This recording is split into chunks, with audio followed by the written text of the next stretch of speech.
친구들 안녕하세요. 저는 여러분의 오랜 친구 김 선생님입니다. 사흘간의 휴장을 지나 내일 또 개장 준비를 해야 합니다.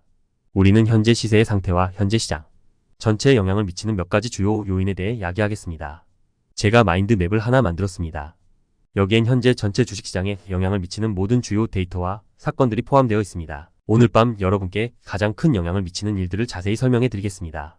두 번째로는 저희가 최근에 농심 주식을 매수해서 계속 흑자를 내고 있는데, 농심은 농산품과 간식 시장 말고도 또 한 가지 중요한 분야가 바로 라면입니다.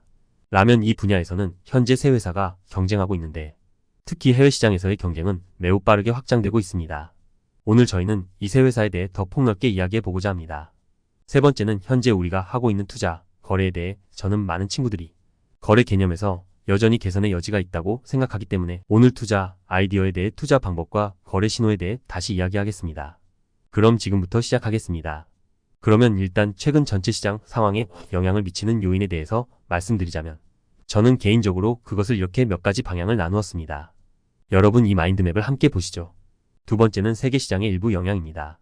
물론 우리는 세계 시장이 미국의 통화 정책 및 경제 데이터와 관련이 있다는 것을 알고 있으며, 예를 들어 원유 가격이 미국의 인플레이션 데이터에 영향을 미칠 수 있다는 것을 알고 있습니다.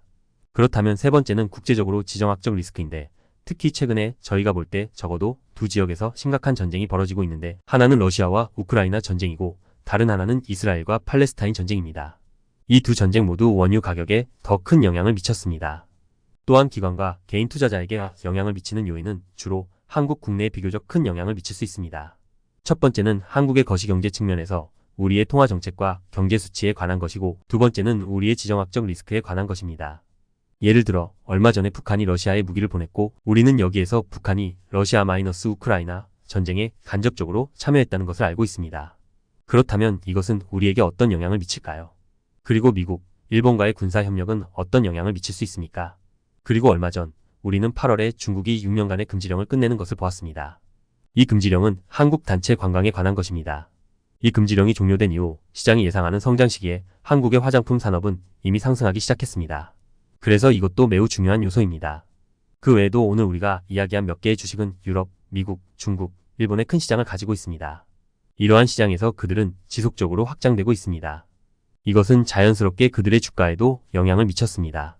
회사 및 시장 실적과 관련하여 최근 일부 회사가 조기 재무 보고서를 발표하기 시작했으며, 삼성도 이번 주에 임시로 초기 값을 발표할 수도 있습니다. 이러한 재무 보고서 및 전체 주식시장의 기술 분석을 위해 우리는 모든 펀더멘털 요소를 결합하여 분석할 것입니다. 오늘 나눌 주요 내용은 다음과 같습니다. 미국의 3대 경제 데이터에 대해 우리는 지난주에 이야기를 나누었습니다. 그중 첫 번째는 미국의 인플레이션 수치입니다. 두 번째는 미국의 고용 데이터입니다.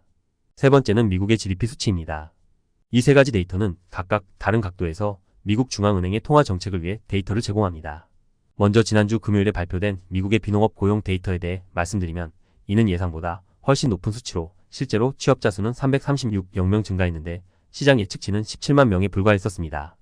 발표 데이터는 예상의 2배에 달했습니다. 그럼에도 불구하고 임금 상승 속도는 기대에 못 미쳤습니다. 시장은 시급이 4.3% 증가할 것이라 예측했는데 현실은 연 4.2% 증가했습니다.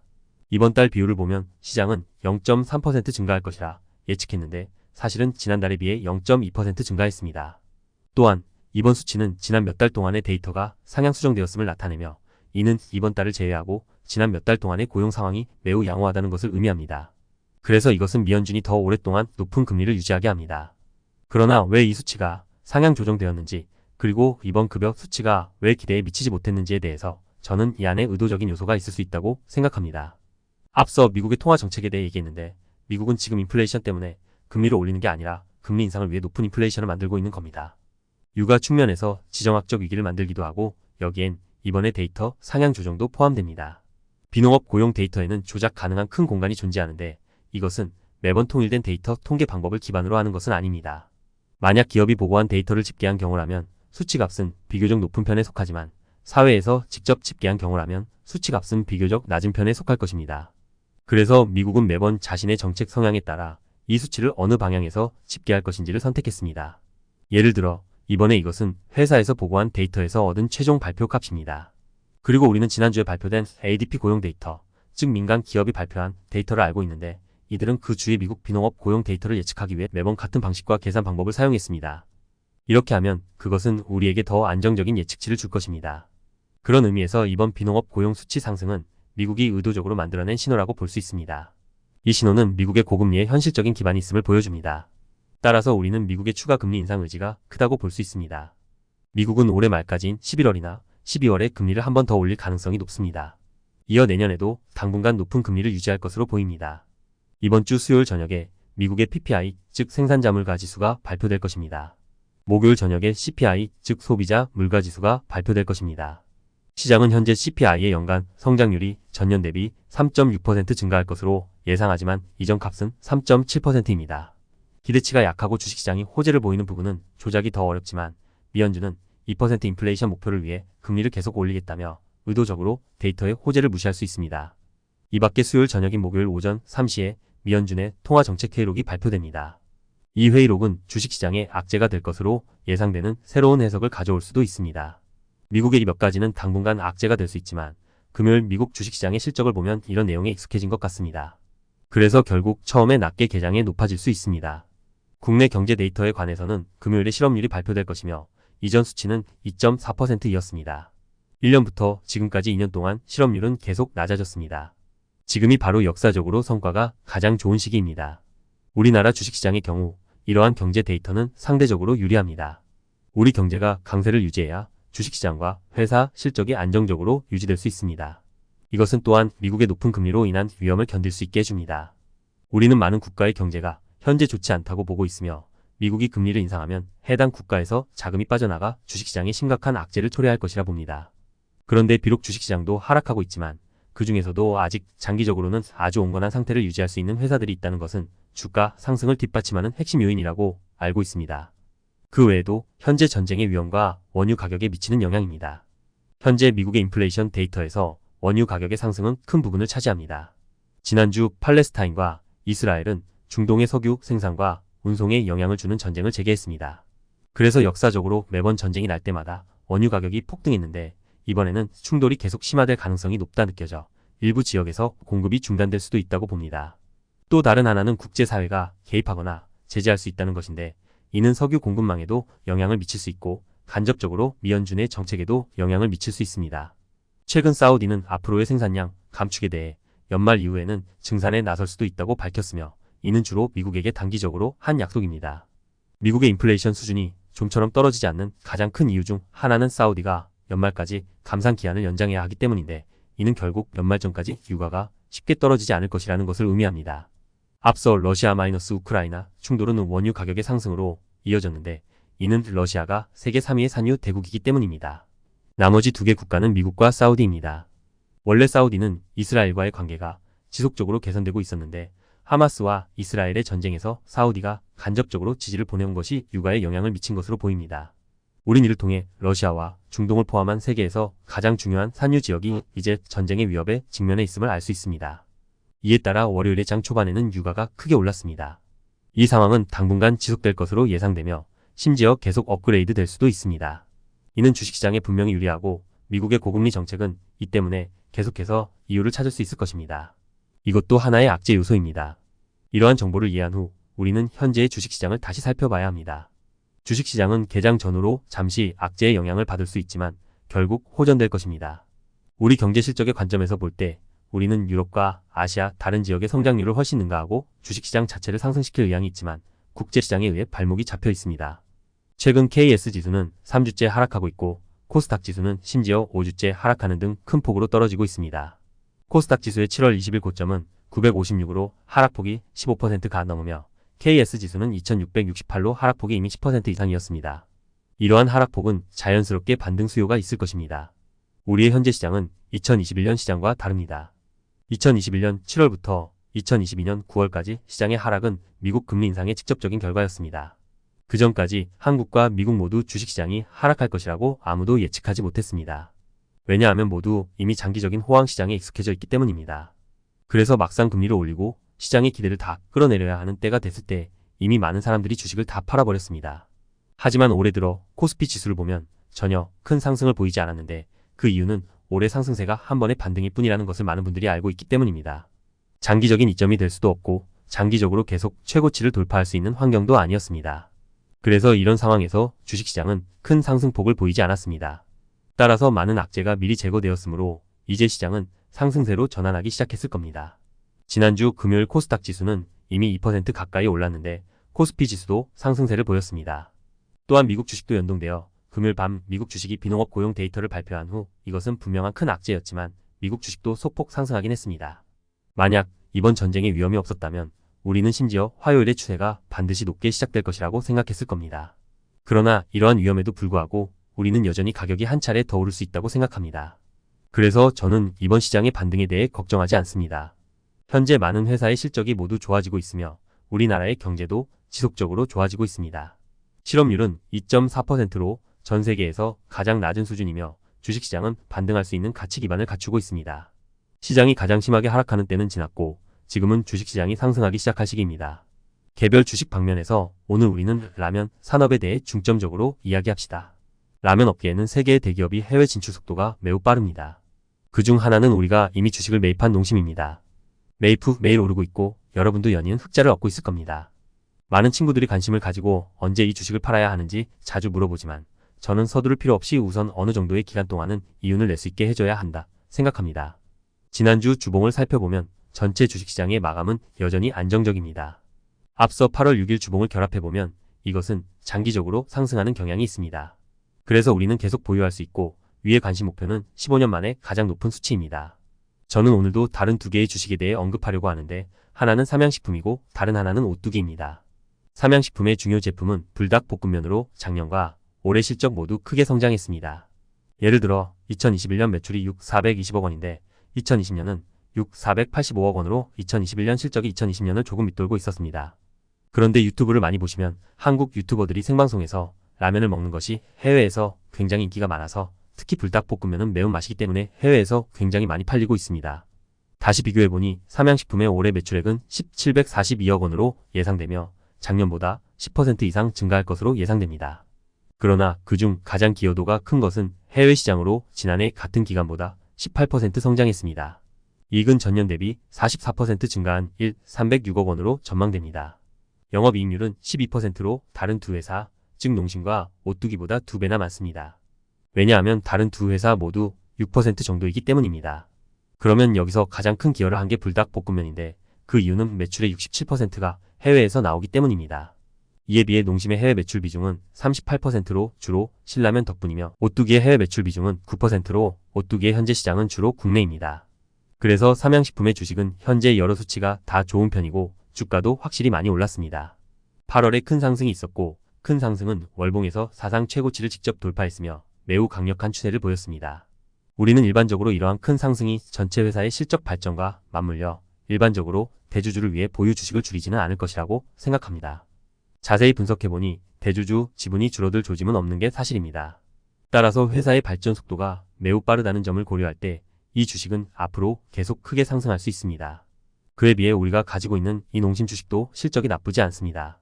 첫째, 8월 한 달 동안 농심은 삼양식품의 큰 상승의 수혜를 받아 상승했습니다. 왜냐하면 이 두 종목 모두 같은 섹터에 속해 있기 때문입니다. 하지만 이에 비해 오뚜기의 추세는 약했고 비록 오뚜기도 8월에 반등했지만 2016년부터 계속 하락했습니다.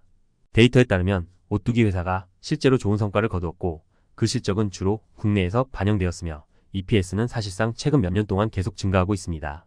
올해 시장은 아직 그에 상응하는 전망이 없습니다. 저는 작년에 비해 더 오를 것이라고 예측합니다. 그렇다면 왜 오뚜기의 주가는 오르지 않을까요? 저는 이 주식을 아주 이른 시기에 산 적이 있습니다. 그래서 잠시 후에 여러분과 우리의 주식 선정 전략에 대해 이야기하겠습니다. 그리고 왜 이 주식은 다른 두 개처럼 계속 사상 최고치를 돌파하지 않을까요? 가장 중요한 이유는 이전의 상승이 너무 컸기 때문입니다. 이는 2016년에 정점에 이르렀었습니다. 한 회사의 그의 시장 성과를 관찰하면 이전 시대에겐 매우 좋은 주식이지만 현 시대에는 그렇지 않다는 것을 알 수 있습니다. 오뚜기의 주가 상승은 2004년에 시작되어 그때 4만에서 2015년 말 140만까지 10년 동안 30배 이상 증가했습니다. 주가의 성과는 회사의 발전 잠재력뿐만 아니라 추세 변화에도 영향을 미쳤습니다. 그래서 그 이후로 이 회사 주식은 빚을 갚는 과정에 들어갔고 많은 사람들이 비싸게 사들인 후에 장기간 덫에 걸린 것 마냥 버티고 있어야 했습니다. 주가가 반락할 때 또 어떤 사람들은 저가로 매입하려다 또 덫에 걸리는 상황이 지금까지 이어졌습니다. 우리는 주가가 이미 그 기초 가치 근처로 돌아갔다고 생각합니다. 오뚜기의 주가 수익률은 현재 약 6배이며 이는 이 회사의 주식을 사면 6년 이내에 원금을 돌려받을 수 있음을 의미합니다. 회사의 실적은 상승하고 있으며 쇠퇴하는 회사는 아닙니다. 오뚜기가 해외 라면 산업에서 확장 속도가 기대만큼 좋지 않을 수 있지만 국내 시장은 여전히 안정적입니다. 실적과 가치의 관점에서 이 회사는 이미 우리의 요구를 만족시켰습니다. 다만 주가 측면에서는 아직 조금 문제가 있기 때문에 저희는 이 회사를 투자 관심 명단에 올려놓고 주가 흐름이 좋아지면 그때 매입하겠습니다. 세 회사를 비교해보면 다음과 같습니다. 우선 현재 우리가 보유하고 있는 이 농심 주식에 대해 저는 우리가 당분간 많은 관심을 기울일 필요가 없다고 생각합니다. 이윤이 자연스럽게 증가할 것입니다. 농심은 지금 농심의 시대를 타고 있고 주가는 현재 최고가를 향해 나아가고 있습니다. 지난 1516년에 사상 최고점을 찍었고 이번에는 최고점을 돌파하고 향후 몇 년 동안 계속 상승할 가능성이 높습니다. 물론 최근 몇 년 안에 큰 폭에 올랐다가 다시 떨어질 수도 있지만 너무 신경 쓸 필요 없이 단기적인 추이만 주시하면 됩니다. 시장 정서와 해외 이익 측면에서 농심은 모두 실적이 좋습니다. 해외에서 라면이 잘 팔리고 있고 국내 간식 펀더멘털도 안정적이어서 농심은 공수를 겸비한 회사라 할 수 있습니다. 그리고 빠른 확장 가능성이 있는 회사를 선택하고자 한다면 삼양식품을 우선적으로 선택하세요. 이 주식은 8월에 사상 최고치를 돌파했습니다. 그리고 9월과 현재 삼양식품은 주식시장과 함께 하락하지 않았습니다. 우리는 이 회사가 정말 높은 시장의 기대를 가지고 있다는 것을 알고 있습니다. 라면 산업이 확장됨에 따라 해외에서 판매되는 불닭볶음면과 떡은 회사의 지속적인 이익을 가져다 줄 것입니다. 우리는 앞으로 며칠 동안 이 회사를 매입할 기회가 있는지 살필 것입니다. 요약하면 라면 업계 세 곳의 주식은 제 생각에 모두 좋은 기회를 갖고 있다 생각합니다. 하나는 우리가 현재 가지고 있는 공수를 겸비한 것이고 하나는 수비형으로 이미 가치선까지 떨어졌고 다른 하나는 확장 속도가 가장 빠릅니다. 순위를 매기라고 하시면 저는 현재 보유하고 있는 농심을 가장 먼저 꼽을 것이고 그 다음으로는 확장 속도가 가장 빠른 삼양식품 그리고 세 번째는 가치 구간까지 떨어진 오뚜기입니다. 우리는 적절한 기회에 매입하거나 기존 보유 지분을 늘릴 것입니다. 다음으로 저는 여러분과 우리의 투자 아이디어와 신호를 공유하고 싶습니다. 많은 친구들이 나에게 초조하다고 했습니다. 저희가 한 회사에 투자할 때 보통 두 가지 마음가짐이 있습니다. 첫째, 저는 이 회사가 매우 견고하고 좋은 주기에 있다고 생각합니다. 이 회사에 투자하면 저는 큰 손실을 입지 않을 것이며 잠재적인 수익 가능성도 있다고 생각합니다. 이것은 올바른 마음가짐입니다. 두 번째 마음가짐은 이 회사의 전망은 잘 모르겠지만 지금 다른 선택지가 없어서 한몫을 걸 수밖에 없는 상태입니다. 저는 첫 번째 마음가짐을 더 선호합니다.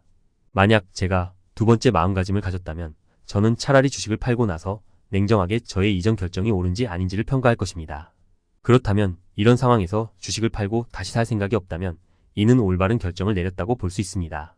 맞죠?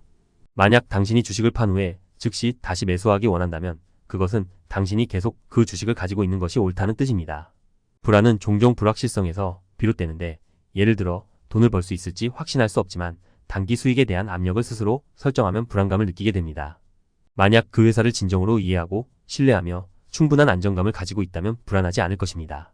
제 개인적인 견해는 우리가 올바른 주식 선택 방법과 시간 선택 방법을 가지고 항상 지분 보유를 실천해야 한다는 것입니다.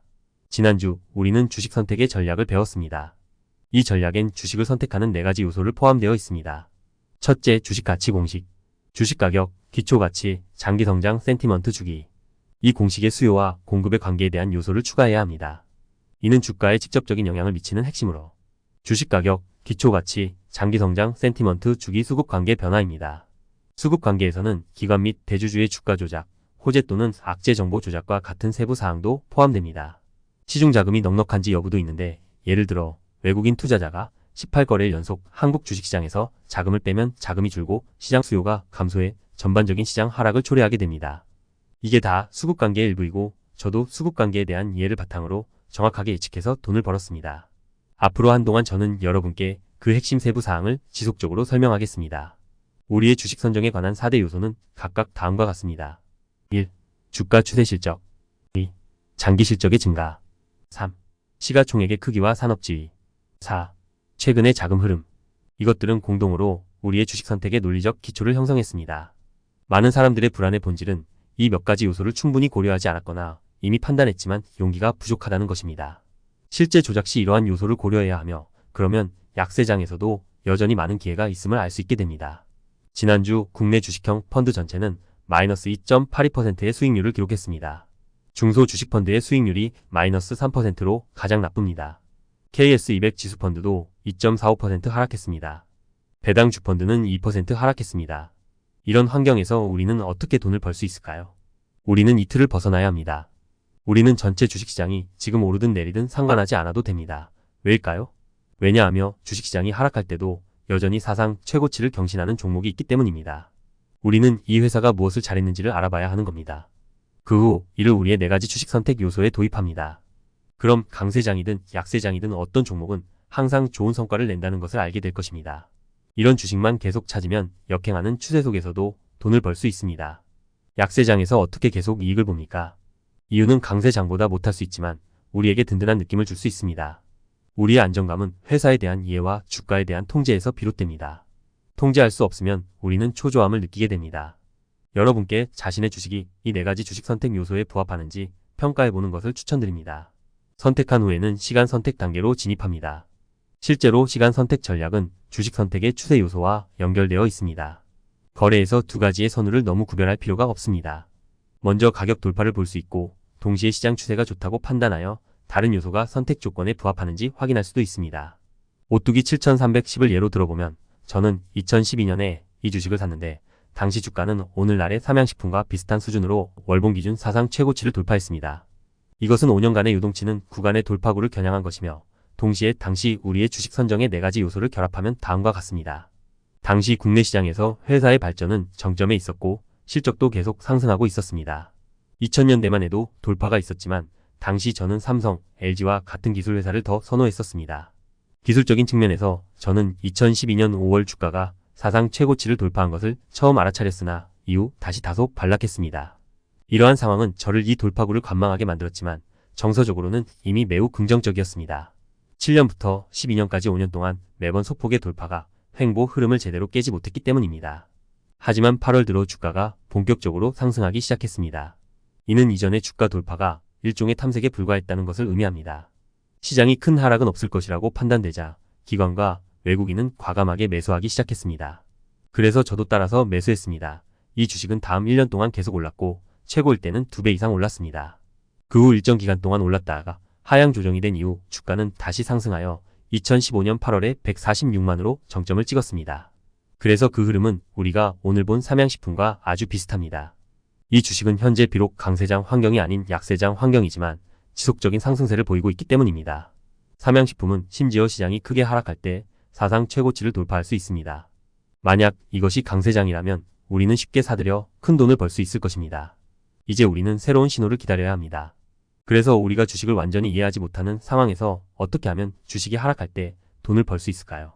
답은 계속 상승해 사상 최고치를 돌파할 수 있는 종목들에 있습니다.